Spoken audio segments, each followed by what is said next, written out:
So, listen, well, this is Walter Murray here. I'm the CEO at Accelerate Strategy and Leadership Inc. I think you can see my logo back here. And as our name suggests, we consult with clients, coach clients on how to accelerate the implementation of this strategic plan. What I found, and you may be aware of this too, but what I found is that many organizations, business owners, leaders, managers already have a strategic plan. The challenge is not having the plan. The challenge is implementing the plan. And in 30 plus years of consulting, coaching, training clients, business owners, leaders on strategic plan implementation, on leadership, I've found, and you may have observed this also, that nothing derails implementation of a strategic plan as much as a bad decision, right?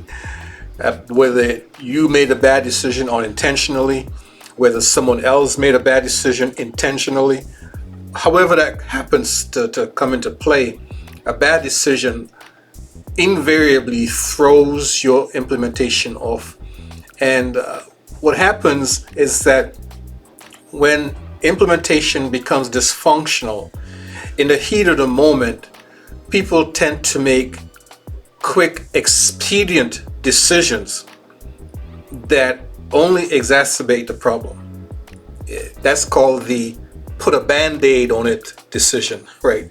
Hey, let's put a band-aid on it so we could try to move forward, only to find out that the band-aid is simply a band-aid, a temporary fix. How do you make decisions? How do you get out of that cycle of bad decisions, non-strategic decision making, so that you could free up your implementation and accelerate with efficiency and effectiveness? How could you do that, right?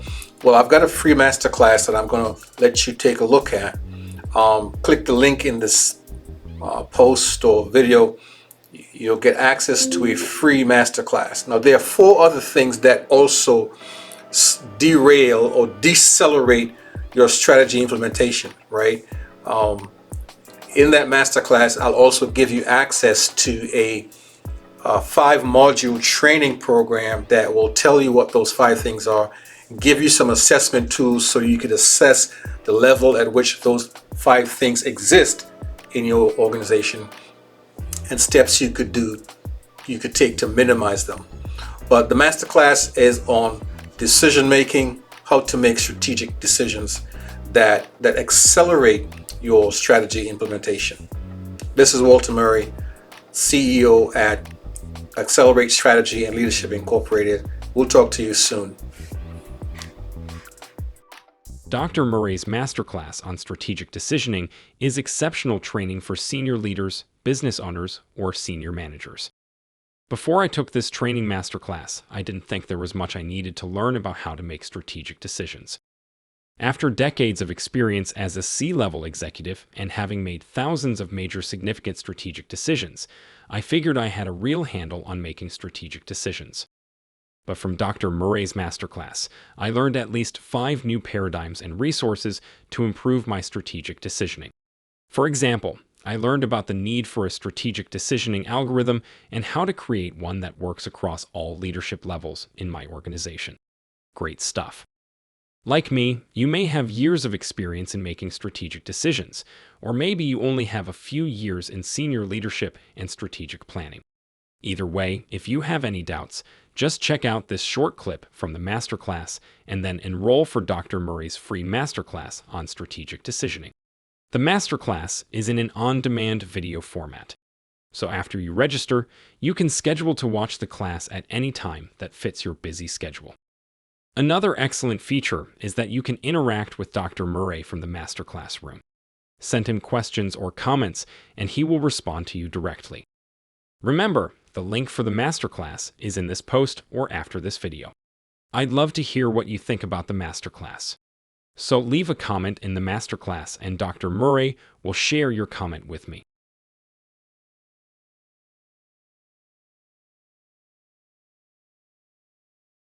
All right. Okay. So today, what we're going to look at covering is do a brief introduction. We'll talk about strategic versus non-strategic decisioning.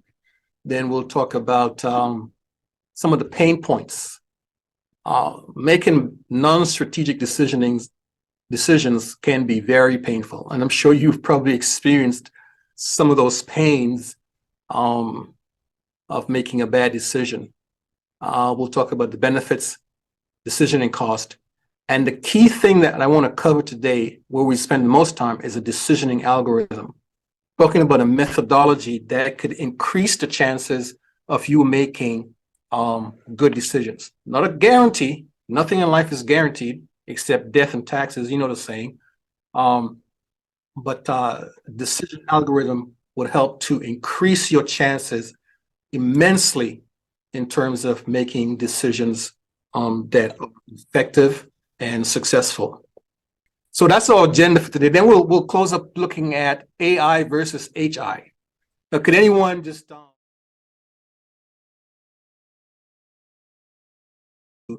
and this happens a lot in nonprofit organizations, is that they conflate a decision to do a good thing, right? It's a brilliant idea. It's a great thing. It fills a social need in the marketplace. It's a good thing, but a decision to do a good thing is not always, and quite frequently, it is not a good decision, right? Decision to do good thing is not always a good decision if that decision is not based on sound decision, strategic decision-making principles like we just described.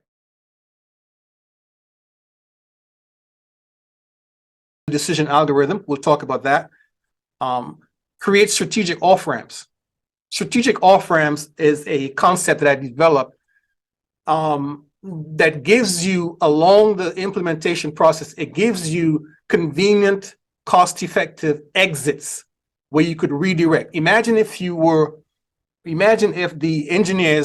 civil engineers who built the highways, built the highway from Atlanta to New York, was that Highway 85, I think, or 75, with no exit ramps, right? No exit ramps from Atlanta to New York. Once you started on that trip, you were stuck, right? A lot of times people create strategic plans just like that, right? 300-mile highway with no exit ramps. That's a recipe for disaster when it comes to strategic planning and execution. So create strategic off-ramps.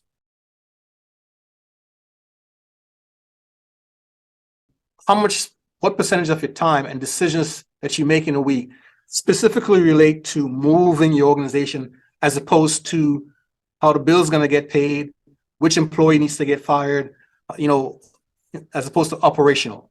If you could kind of think about that for a second. And I'm going to answer the question myself, because for me,